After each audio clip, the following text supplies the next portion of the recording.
नमस्कार दोस्तों, आप सबको याद होगा जब प्रेसिडेंट पुतिन 4 से 5 दिसंबर को इंडिया रसिया एनुअल समिट को अटेंड करने भारत आए थे, तो सबसे ज्यादा चर्चाएं डिफेंस एग्रीमेंट्स को लेकर हो रही थी। मीडिया रिपोर्ट्स का कहना था कि हो सकता है रसिया सुखोई 57 डील को पुश करे, S-400 या even S-500 air defence system को इंडिया प्रिक्योर करे, या कोई अन्य ट्रांसफर ऑफ टेक्नोलॉजी हो सकती है इन डिफेंस सेक्टर, या आर्मामेंट्स को लेकर कोई डील हो सकती है जो वेस्टर्न वर्ल्ड को एक कांटे की तरह चुभती। लेकिन ऐसा कुछ हुआ नहीं, ना ही कोई ऐसी डील सामने आई जिससे भारत को ट्रंप के 500% टैरिफ्स का सामना करना पड़ता। बड़े ही बैलेंस तरीके से वो विजिट हुई, and both the sides agreed to cooperate bilaterally in various sectors, जैसे कि ट्रेड एंड इकोनॉमिक पार्टनरशिप को लेकर बात हुई। एंड दोनों देशों ने इम्फेसाइज किया कि साल 2030 तक दोनों देशों का बायलेटरल ट्रेड $100 बिलियन पहुंच जाएगा। The leaders reaffirmed their said ambition to expand bilateral trade in a balanced and sustainable manner, क्योंकि रसिया ऑलवेज सरप्लस रहता है in terms of exports to India, इसीलिए इंडिया को भी अपने exports to Russia substantially increase करने होंगे। तभी जाकर ये जो बायलेटरल ट्रेड का टारगेट है of 100 billion USD by 2030 mutually beneficial होगा। एंड एनर्जी पार्टनरशिप को लेकर भी डिस्कशन किया गया। दोनों देशों ने कहा कि एनर्जी सेक्टर एक सिग्निफिकेंट पिलर है of the special and privileged strategic partnership between India and Russia. Russian companies India को oil products, oil refineries and petrochemical technologies को ट्रांसफर करेंगी, ताकि हमारा जो इंफ्रास्ट्रक्चर है वो और ज़्यादा स्ट्रेंथन हो पाए, एक्सपीडिशन एंड एक्सट्रैक्शन का काम फर्दर इन्हांस हो with in the country, and India continue purchase करता रहेगा क्रूड ऑयल फ्रॉम रसिया। तीसरा पॉइंट यहाँ पे निकल के आता है ट्रांसपोर्ट एंड कनेक्टिविटी। सो आज की चर्चा इसी को लेकर हम करेंगे, क्योंकि latest news transport and connectivity को लेकर ही आई है, बिकॉज इंडिया अपनी कनेक्टिविटी बोटलनेक को और ज्यादा स्ट्रेंथन करने के लिए INSTC international north south transport corridor को बूस्ट करना चाहता है, जिसमें अब रसिया भी इंटरेस्ट शो कर रहा है। एंड उस समय पे भी जब ये विजिट हुई थी, दोनों देशों ने इम्फेसाइज किया था कि हम हमारी कनेक्टिविटी इंफ्रास्ट्रक्चर को इन्हांस करेंगे एंड जो कैपेसिटी है उसको एक लेवल पे लेके जाएंगे। इसके लिए INSTC चेन्नई व्लादिवोस्टोक, जिसे ईस्टर्न मैरीटाइम कॉरिडोर भी कहा जाता है, इसके अलावा नदन सी रूट, जो ये 3 मुख्य रास्ते भारत को रसिया से जोड़ने का काम करते हैं, इनको इन्हांस किया जाएगा एंड यहाँ पे कैपेसिटी बिल्डअप की जाएगी। एंड नाउ जो MOUs पेपर पे साइन किए गए थे उनको मेटलाइज करने के लिए रसिया आगे आ रहा है। कल की ही न्यूज है, India and Russia are creating a framework to boost bilateral trade to $100 billion by 2030। तो इसके लिए एक फ्रेमवर्क तैयार किया जा रहा है। अगर हमें दोनों देशों के बायलेटरल ट्रेड को $100 बिलियन तक पहुंचाना है, तो उसके लिए कनेक्टिविटी होना सबसे मुख्य फैक्टर के रूप में शामिल किया जा सकता है। एंड इसीलिए ये गुड न्यूज है इंडिया के लिए, बिकॉज रसिया अपना इंटरेस्ट शो कर रहा है इंडिया के द्वारा ऑपरेटेड चाबहार पोर्ट में, जो कि ईरान के पास में है। पर्शियन गल्फ के लिए इंट्रेंस का काम करने वाला और स्टेट ऑफ हार्मुज के मुहाने पे टिका ये चाबहार पोर्ट अपनी लोकेशन की वजह से बहुत ज़्यादा सिग्निफिकेंट हो जाता है, क्योंकि ये एक्सेस देता है Afghanistan and Central Asia and Russia का टू इंडिया। इसके अलावा रसिया से आगे हम फर्दर यूरोपियन कंट्रीज को भी एक्सेस यहाँ से कर सकते हैं। हम बाईपास कर पाएंगे पाकिस्तान जैसे देश को, जहाँ आतंकवादी हैं, आतंक की फैक्ट्री है, एंड पाकिस्तान ऑलवेज टेरर को एक्सपोर्ट करता है, तो वहाँ उसको बाईपास करके हम ईरान के रास्ते से Afghanistan, Central Asia and even Russia को एक्सेस कर सकते हैं। तो एक विटल एक्सेस पॉइंट है हमारे लिए।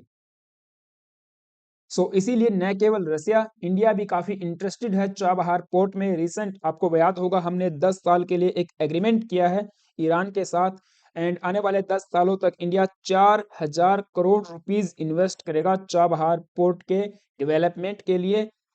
India Russia shows interest in Iran India operated Chabahar port. देखिए, ये जो इंडिया रसिया एंड ईरान की ट्रायंगल बन रही है, ये न केवल यूएस के सैंक्शंस को बाईपास कर सकती है, बल्कि चाइना के रसिया के लिए बीआरआई डिलेमा को भी काउंटर कर सकती है इन सेंट्रल एशिया, जिसके बारे में हम आगे बात करेंगे। बट यहाँ पे जो लेटेस्ट न्यूज सामने आई है, ये सिग्निफिकेंटली गुड न्यूज है इंडिया के लिए ऑन जियोपॉलिटिकल फ्रंट, क्योंकि रिपोर्ट्स का ये कहना है कि रसिया फोकस को इंक्रीज कर रहा है on Chabahar port, viewing it as a critical gateway to South Asia and एक स्ट्रेटेजिक लिंक इमर्ज हो रहा है यूरेशियन कनेक्टिविटी के लिए। मॉस्को का ये विश्वास है कि ये जो पर्टिकुलर पोर्ट है, ये पिवोटल रोल प्ले कर सकता है in connecting south and east Asia with Moscow and also with Europe and Central Asia. तो ये एक सिग्निफिकेंट मूव होगा, इसीलिए रसिया ने डिसाइड किया है कि इंटीग्रेट किया जाए चाबहार पोर्ट को विद आईएनएसटीसी, जो अगेन इंडिया के इंटरेस्ट में होगा in this region, because India भी यूएस के टैरिफ्स के साथ साथ सैंक्शंस झेल रहा है। वेस्टर्न कंट्रीज ऑलवेज इंडिया को थ्रेटन करती आई है, यदि रसिया के साथ कनेक्टिविटी रखी, रसिया के साथ आपने इंगेजमेंट रखी, तो चाबहार पोर्ट के ऊपर सैंक्शंस लगा दिए जाएंगे। एंड ऐसा हुआ, अभी बाइडेन के एरा में भी हुआ, ट्रंप के काल में भी हुआ।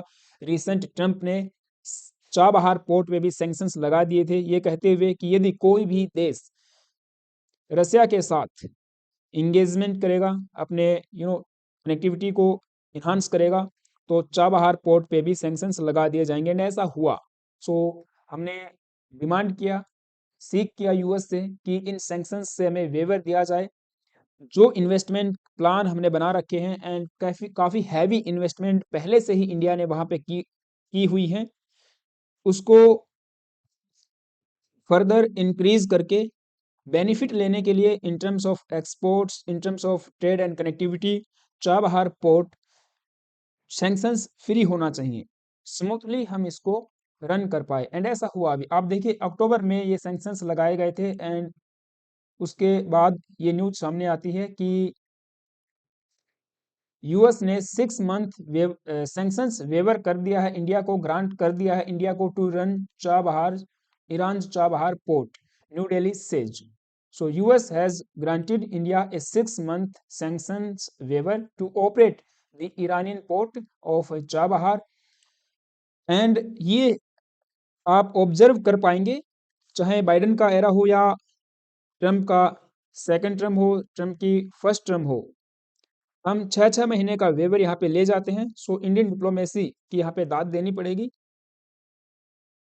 चाबहार पोर्ट पे कंट्रोल हम किसी ना किसी तरीके से बनाए हुए हैं, जो अगेन चाइना को भी काउंटर करने में काम आता है। ग्वादर पोर्ट जो कि चाइना ने डेवलप किया हुआ है, डेवलप तो क्या, वहाँ पे बस चाइनीज लोग बैठे हुए हैं, एंड जो मिनरल्स हैं, जो रिसोर्सेज हैं पाकिस्तानी लोगों के या सिंध के लोगों के, उनको एक्सप्लॉइट कर रहे हैं और कुछ नहीं। चाइना वहाँ पे अपना बेस बना के बैठा हुआ है, मिलिट्री प्रेजेंस वहाँ पे देखने को मिलती है। उसे ही काउंटर करने के लिए भी बहुत ज़्यादा ज़रूरी हो जाता है, और यही वजह है कि इंडिया लगातार चाबहार पोर्ट पे एक्सपेंशन कर रहा है। रिसेंट इंडिया ने साइन किया था एक 10 साल का contract with Iran last year to develop and operate the port, and this month stepped up its ties with Taliban-run Afghanistan by reopening its embassy in Kabul। Okay, ये अफगानिस्तान वाला जो factor है, हम इस पे भी बात करेंगे, क्योंकि वो भी सेंट्रल एशिया के मुहाने पे टिका हुआ एक देश है। भले ही लैंड लॉक्ड हो, लेकिन लोकेशन जियोग्राफिकली बहुत ज़्यादा सिग्निफिकेंट अफगानिस्तान की भी हो जाती है। एंड पर्टिकुलरली चाबहार पोर्ट से अफगानिस्तान को हमें एक्सेस करना है, तो वो भी एक नोटेबल पॉइंट हो जाता है। Now what does inclusion of Chabahar in INSTC means? देखिए, जब ये आईएनएसटीसी का अनाउंसमेंट हुआ था एंड कई बार हमने भी इसके ऊपर सेशन किया है, कंप्लीट जानकारी इसके ऊपर दी है, वीडियोस हमारे यूट्यूब चैनल पे मिल जाएंगी। तो उस समय मीडिया रिपोर्ट्स का ये कहना था कि हमारे भारत से निकलकर जो रास्ता जाएगा ईरान के पास, एंड ईरान के पास बेसिकली दो पोर्ट हैं जो यहाँ पे काफ़ी डेवलप हैं। एक तो बंदर अब्बास पोर्ट है एंड उससे थोड़ा सा आगे चल के है ये चाबहार पोर्ट। सो बंदर अब्बास पोर्ट या फिर चाबहार पोर्ट, दोनों को एक्सेस करके हम ये आईएनएसटीसी बना सकते हैं। आगे मैं आपको दिखाऊंगा यहाँ पे अगर आप देख पाओगे। सो ये है चाबहार पोर्ट और आगे बंदर अब्बास पोर्ट है। सो या तो चाबहार पोर्ट जाइए या बंदर अब्बास पोर्ट जाइए, वहां से आपको तेहरान एक्सेस मिल जाएगा। काफ़ी रोड कनेक्टिविटी यहाँ पे बना के रखी हुई है एंड वहां से फर्दर आप अफगानिस्तान, बाकू या कहें कि अजरबैजान होते हुए एंड फिर इसमें कैस्पियन सी होते हुए अस्तरखान जो कि रसिया का पार्ट है, एंड यहाँ से मॉस्को और मॉस्को से फर्दर यूरोपियन यूनियन को एक्सेस कर सकते हैं। ये आईएनएसटीसी का ध्येय है। इस तरह से रास्ता अख्तियार जो है किया गया है। बट उस समय पे आपको बताऊं चाबहार पोर्ट की बात इतनी नहीं होती थी, बंदर अब्बास पोर्ट मुख्य रूप से इसमें शामिल था। लेकिन अब चाबहार पोर्ट को ऑफिशियली इंटीग्रेट करने की बात जो है रसिया कर रहा है। So underscoring the growing and geopolitical and economic relevance of the group, the inclusion of Chabahar in the INSTC is expected to benefit Iran the most. न केवल रसिया एंड भारत को ये बेनिफिट करेगा, लेकिन सबसे ज्यादा ईरान को ही बेनिफिट करने वाला है। तो ईरान तो इसमें इंटरेस्टेड होगा ही होगा, as the corridor will pass through Iranian territory using a combination of land and sea routes। दोनों रास्तों का इसमें इस्तेमाल किया जाएगा, लैंड के माध्यम से भी ट्रेवल ट्रेवल करेंगे एंड सी रूट्स का भी इस्तेमाल किया जाएगा। तो ये जो डेवलपमेंट है इन्हांस करेगी ईरान की उस पोजीशन को, क्योंकि ईरान का ये जो पोर्ट है ये एक ट्रांजिट हब है बिटवीन एशिया एंड यूरोप। अब यहाँ से आप देखोगे रसिया का एक ब्रॉडर प्लान ये है कि इस्टेब्लिश किया जाए एक faster and more efficient trade route linking India to Europe via Russian territory. हम यूरोप को कनेक्ट करेंगे रसिया से। जैसा आप देखिए, यहाँ पे देखिए मैंने कहा मॉस्को अगर एक बार पहुंच जाते हैं तो यहाँ से यूरोप थोड़ी ही दूरी पे रहता है। तो रसिया का ग्रेटर प्लान यही है कि एक बार ईरान होते हुए कैस्पियन सागर होते हुए आप रसिया पहुंच जाओ और रसिया से फिर हम लोग यूरोप को एक्सेस करेंगे, कनेक्ट कर पाएंगे एंड एक बड़ा मार्केट इंडिया के लिए भी ओपन हो जाएगा। न केवल यूरोप बल्कि central Asia and European union के साथ हम फ्री ट्रेड एग्रीमेंट की बात कर रहे हैं एंड इसे इंटेंसिफाई करने के लिए भी रसिया आगे आया था। रिसेंट जो विजिट हुई थी उसमें रशियन ऑफिशियल्स ने इसे प्रेज किया था कि इंडिया यूरोपियन यूनियन के साथ फ्री ट्रेड एग्रीमेंट कर रहा है फॉर इंडिया। अब इंडिया के लिए चाबहार पोर्ट एक विटल एक्सेस है, विटल एक्सेस पॉइंट है to Central Asia and beyond. अब हम कई बार बात कर चुके हैं, न केवल सेंट्रल एशिया, रसिया एंड आगे जाके हमारा यूरोप मीन्स उनका यूरोप, और बाईपास कर देगा ये ट्रेडिशनल रूट्स को जहाँ पे काफी सारी प्रॉब्लम्स देखने को मिल रही है। हूदी रिबल्स भी वहाँ पे अटैक करते आए हैं एंड उस पॉइंट को क्लोक करने का डर हमेशा बना रहता है। फ्यूल भी वहां से ज्यादा लगता है, टाइम भी वहां से ज्यादा लगता है।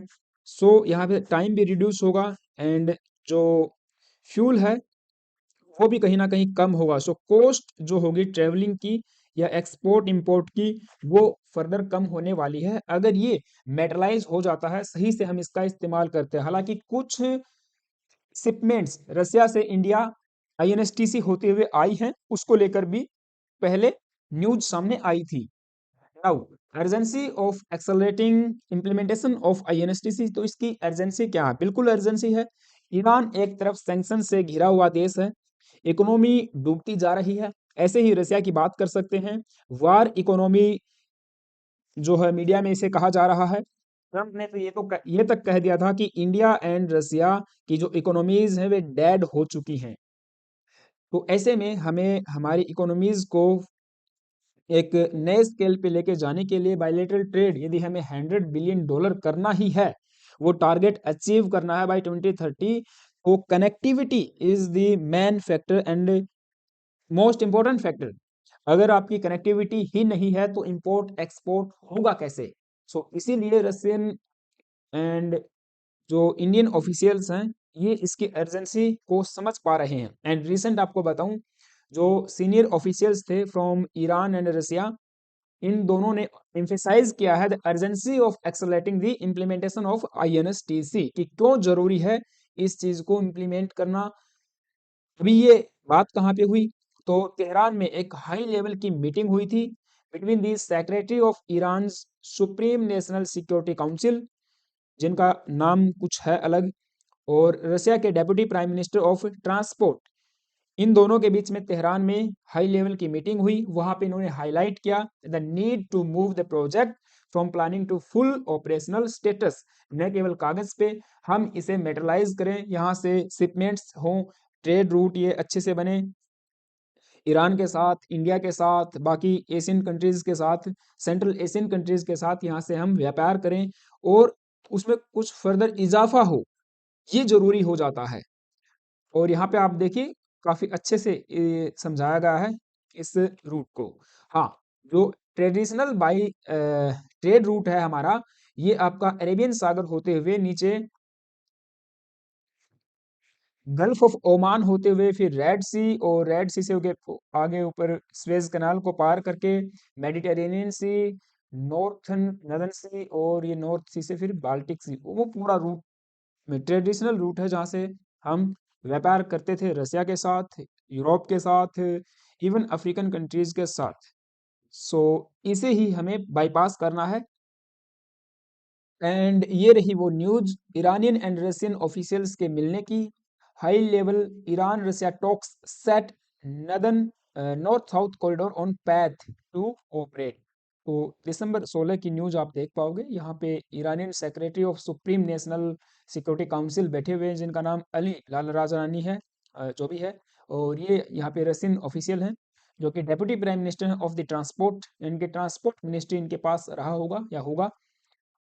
तो इन्होंने मुलाकात की एंड एम्फेसाइज किया है कि आईएनएसटीसी को हम चाबहार से या चाबहार में आईएनएसटीसी को इंटीग्रेट करेंगे, जो न केवल ईरान, इंडिया और रशिया को भी बेनिफिट करने वाला होगा। इसके अलावा अभी रिसेंट एक न्यूज ये सामने आई है कि हमारी इंडियन कोस्ट गार्ड की एक शिप जिसका नाम सार्थक है, वे चाबहार पोर्ट में पहली बार पहुंची है। जी हाँ, इंडियन कोस्ट गार्ड की प्रेजेंस चाबहार पोर्ट में पहली बार हुई है 17 दिसंबर को या 16 दिसंबर को। The Indian Coast Guard ICG ship Sarthak and offshore patrol vessel, जो कि इंटर कर चुके हैं चाबहार पोर्ट में, एंड एक strategically placed deep water port है दैट ऑफर इंडिया। ओके, ये उसकी बात कर रहे हैं कि Chabahar port strategically deep water port है, जो अफगानिस्तान एंड सेंट्रल एशिया के लिए एक गेटवे का काम करता है। So making the first ever visit of ICG ship to the port of Chabahar, it underscores India's growing maritime engagement कि इंडिया लगातार अपने मैरीटाइम इंगेजमेंट को ग्रो कर रहा है इस रीजन में, एंड हमारे पास वो एबिलिटी है कि to provide secure supply line to the Afghanistan and Central Asia. चाहे फिर सैंक्शंस की बात हो या आतंकवादी हमलों की बात हो, उन सब के बियॉन्ड हम सप्लाई चेन को स्मूथली रन करवा सकते हैं, ये हमारी एबिलिटी है। और जो हमारा इनिशिएटिव है सागर एंड महासागर, उसके भी विजन को ये सिक्योर करता है कि मैरीटाइम इंगेजमेंट में हम कंटिन्यू अपना प्रेजेंस दिखाते रहेंगे। इसके अलावा this includes courtesy call and professional interactions aiming at strengthening in institutional linkage and enhancing mutual understanding in maritime safety and security के फ्री ट्रेड की हम बात करते हैं, फ्री इंडो पैसिफिक की हम बात करते हैं, तो उसको भी अंडरस्कोर करता है। सो ये पहली बार हुआ है एंड काफ़ी न्यूज इसको लेकर आप देख पाओगे मीडिया में चल रही हैं। आईसीजी ने पहली बार वहाँ पे दस्तक दी है। हमारे जो ऑफिशियल्स हैं वे वेरियस टाइप की एक्टिविटीज़ में वहाँ पे इन्वॉल्व होने वाले हैं। सो ये न्यूज़ थी मेरी तरफ से, दोनों को हमने कवर करने का काम किया। आई होप कि आपको सारी बातें समझ आई होंगी। आप सबका क्या ओपिनियन है मुझे कमेंट बॉक्स में ज़रूर बताना। हाँ, वीडियो थोड़ी लंबी हो गई है, लेकिन काफ़ी चीज़ों पे हमने डिस्कस किया है, काफ़ी चीज़ों को समझने की कोशिश की है। हालाँकि एक फैक्टर यहाँ पे रह गया है, जो चाइना के बीआरआई का डिलेमा पे हम बात करने वाले थे, वो यहाँ पे नहीं हो पाया है। वो किसी अन्य वीडियो में हम बात करेंगे। तो चैनल पे नए आए हो तो प्लीज़ गाइज़ एक सब्सक्राइब करना, वीडियो अच्छी लगी तो लाइक कर सकते हो, एंड मेरे लिए कोई सुझाव है तो कमेंट बॉक्स में बता सकते हो। Thank you, have a nice day.